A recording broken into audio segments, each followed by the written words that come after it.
हार की जीत। माँ को अपने बेटे, साहूकार को अपने देनदार और किसान को अपने लहलहाते खेत देखकर जो आनंद आता है, वही आनंद बाबा भारती को अपना घोड़ा देखकर आता था। भगवत भजन से जो समय बचता, वह घोड़े को अर्पण हो जाता। वह घोड़ा बड़ा सुंदर था, बड़ा बलवान। उसके जोड़ का घोड़ा सारे इलाके में न था। बाबा भारती उसे सुल्तान कहकर पुकारते, अपने हाथ से खरहरा करते, खुद दाना खिलाते और देख देख कर प्रसन्न होते थे। ऐसे लगन, ऐसे प्यार, ऐसे स्नेह से कोई सच्चा प्रेमी अपने प्यारे को भी न चाहता होगा।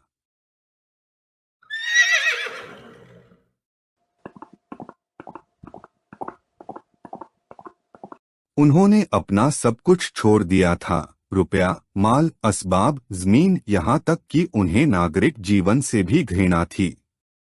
अब गांव से बाहर एक छोटे से मंदिर में रहते और भगवान का भजन करते थे। परंतु सुल्तान से बिछुड़ने की वेदना उनके लिए असहाय थी।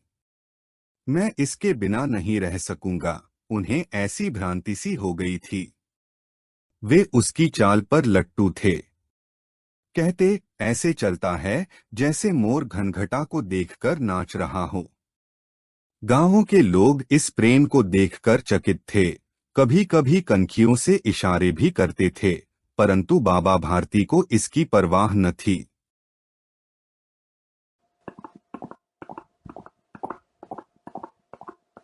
जब तक संध्यासमय सुल्तान पर चढ़कर 8-10 मील का चक्कर न लगा लेते, उन्हें चैन न आता। खड़ग सिंह उस इलाके का प्रसिद्ध डाकू था।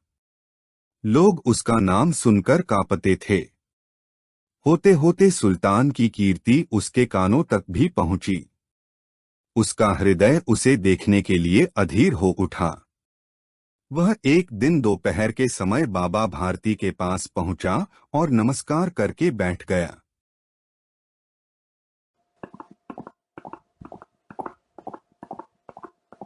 बाबा भारती ने पूछा, खड़ग सिंह, क्या हाल है? खड़ग सिंह ने सिर झुकाकर उत्तर दिया, आपकी दया है।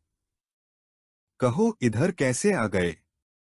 सुल्तान की चाह खींच लाई। बाबा भारती ने कहा, विचित्र जानवर है, देखोगे तो प्रसन्न हो जाओगे। खड़ग सिंह बोल पड़ा, मैंने भी बड़ी प्रशंसा सुनी है। फिर बाबा भारती बोले कि उसकी चाल तुम्हारा मन मोह लेगी। फिर खड़ग सिंह बोला कि कहते हैं देखने में भी बहुत सुंदर है। सुना है कि जो उसे एक बार देख लेता है, उसके हृदय पर उसकी छवि अंकित हो जाती है। बहुत दिनों से उसे देखने की अभिलाषा थी, आज उपस्थित हो सका हूं। बाबा और खड़ग सिंह दोनों अस्तबल में पहुंचे। बाबा ने घोड़ा दिखाया घमंड से, खड़ग सिंह ने घोड़ा देखा आश्चर्य से। उसने सैकड़ों घोड़े देखे थे, परंतु ऐसा बांका घोड़ा उसकी आंखों से कभी न गुजरा था। सोचने लगा, भाग्य की बात है, ऐसा घोड़ा खड़ग सिंह के पास होना चाहिए था। इस साधु को ऐसी चीजों से क्या लाभ?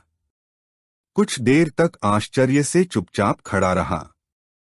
इसके पश्चात हृदय में हलचल होने लगी। बालकों की सी अधीरता से बोला, परंतु बाबाजी, इसकी चाल न देखी तो क्या?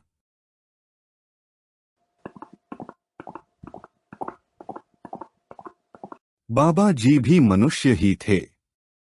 अपनी वस्तु की प्रशंसा दूसरे के मुख से सुनने के लिए उनका हृदय अधीर हो गया। घोड़े को खोलकर बाहर लाए और उसकी पीठ पर हाथ फेरने लगे। एकाएक उचक्कर सवार हो गए। घोड़ा वायुवेग से उड़ने लगा। उसकी चाल देखकर, उसकी गति देखकर खड़ग सिंह के हृदय पर सांप लौट गया। वह डाकू था और जो वस्तु उसे पसंद आ जाए उस पर अपनी अधिकार समझता था।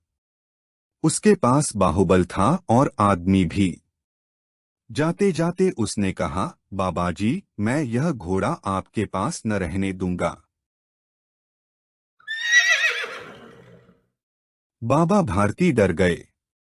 अब उन्हें रात को नींद न आती थी। सारी रात अस्तबल की रखवाली में कटने लगी। प्रतिक्षण खड्गसिंह का भय लगा रहता, परंतु कई मास बीत गए और वह न आया। यहाँ तक कि बाबा भारती कुछ लापरवाह हो गए और इस भय को स्वप्न के भय की नाई मिथ्या समझने लगे।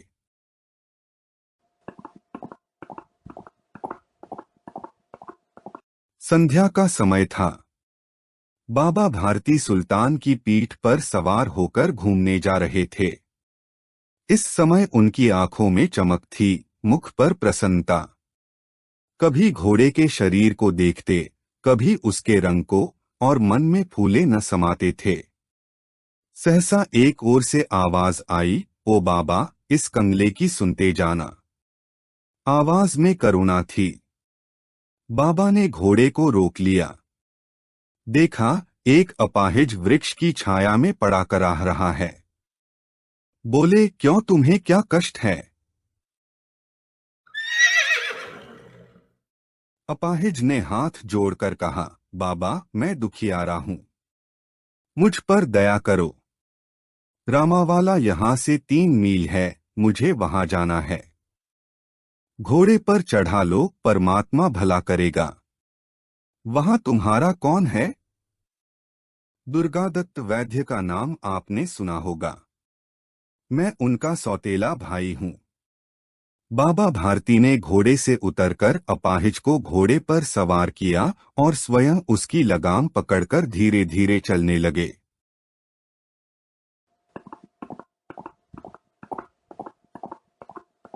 सहसा बाबा भारती को एक झटका सा लगा और लगाम हाथ से छूट गई।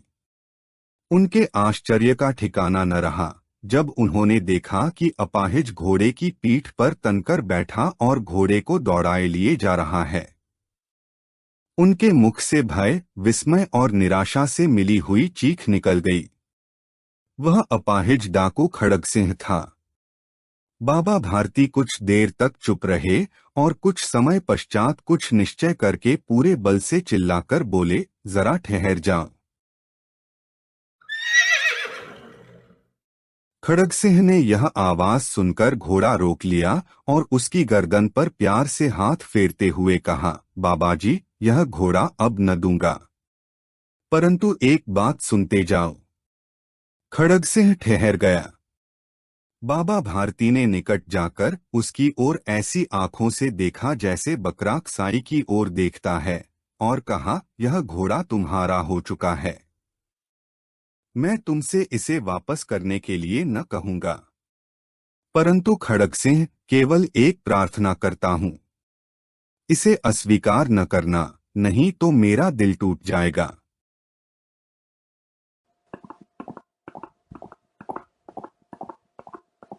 खड्गसिंह बोला, बाबाजी, आज्ञा कीजिए। मैं आपका दास हूं, केवल यह घोड़ा न दूंगा। अब घोड़े का नाम न लो। मैं तुमसे इस विषय में कुछ न कहूंगा। मेरी प्रार्थना केवल यह है कि इस घटना को किसी के सामने प्रकट न करना। खड्गसिंह का मुंह आश्चर्य से खुला रह गया। उसका विचार था कि उसे घोड़े को लेकर यहाँ से भागना पड़ेगा, परंतु बाबा भारती ने स्वयं उसे कहा कि इस घटना को किसी के सामने प्रकट न करना। इससे क्या प्रयोजन सिद्ध हो सकता है? खड्गसिंह ने बहुत सोचा, बहुत सिर मारा, परंतु कुछ समझ न सका। हारकर उसने अपनी आंखें बाबा भारती के मुख पर गड़ा दी और पूछा, बाबाजी, इसमें आपको क्या डर है?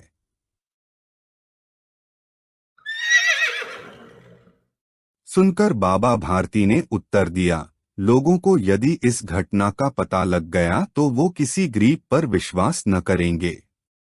और यह कहते कहते उन्होंने सुल्तान की ओर से इस तरह मुंह मोड़ लिया जैसे उनका उससे कभी कोई संबंध ही न रहा हो। बाबा भारती चले गए, परंतु उनके शब्द खड्गसिंह के कानों में उसी प्रकार गूंज रहे थे।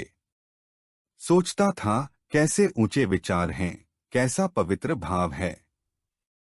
उन्हें इस घोड़े से प्रेम था, इसे देखकर उनका मुख फूल की नाई खिल जाता था। कहते थे, इसके बिना मैं रह न सकूंगा। इसकी रखवाली में वे कई रात सोए नहीं। भजन भक्ति न कर रखवाली करते रहे, परंतु आज उनके मुख पर दुख की रेखा तक दिखाई न पड़ती थी।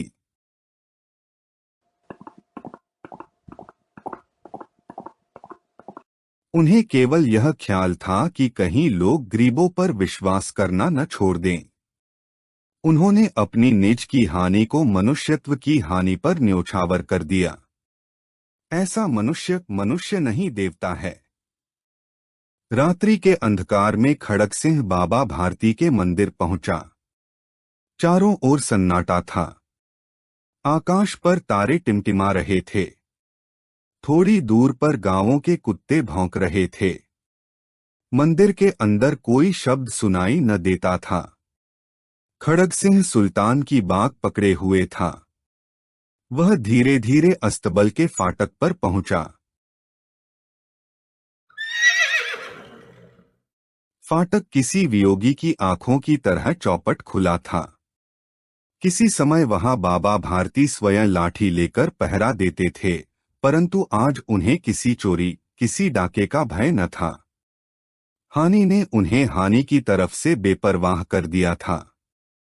खड़ग सिंह ने आगे बढ़कर सुल्तान को उसके स्थान पर बांध दिया और बाहर निकलकर सावधानी से फाटक बंद कर दिया। इस समय उसकी आंखों में नेकी के आंसू थे।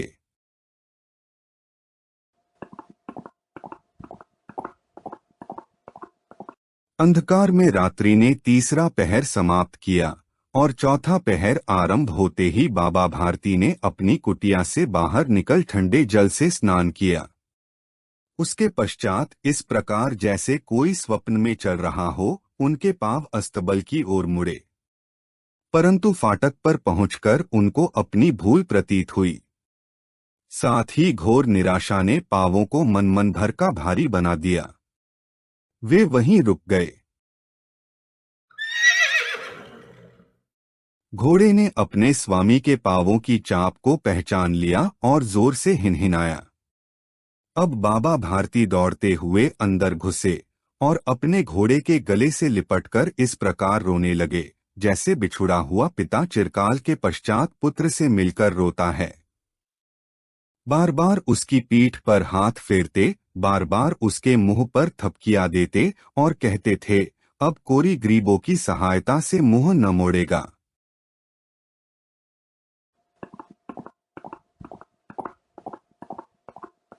थोड़ी देर के बाद जब वह अस्तबल से बाहर निकले तो उनकी आंखों से आंसू बह रहे थे। ये आंसू उसी भूमि पर ठीक उसी जगह गिर रहे थे जहां बाहर निकलने के बाद खड़ग से खड़ा रोया था।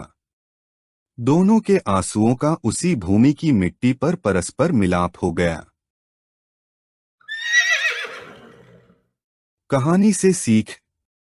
इस कहानी से यह सीख मिलती है कि चाहे परिस्थिति कुछ भी हो, मनुष्य को सच और लोगों का भला करने से कभी मुंह नहीं मोड़ना चाहिए।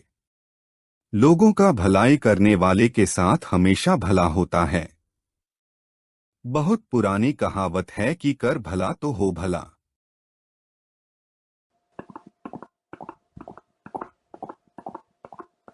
मोरल कहानियों के लिए मोरल स्टोरीज भोआयश हमारे YouTube चैनल को सब्सक्राइब करें और ढेर सारी कहानियों का आनंद लेते रहें।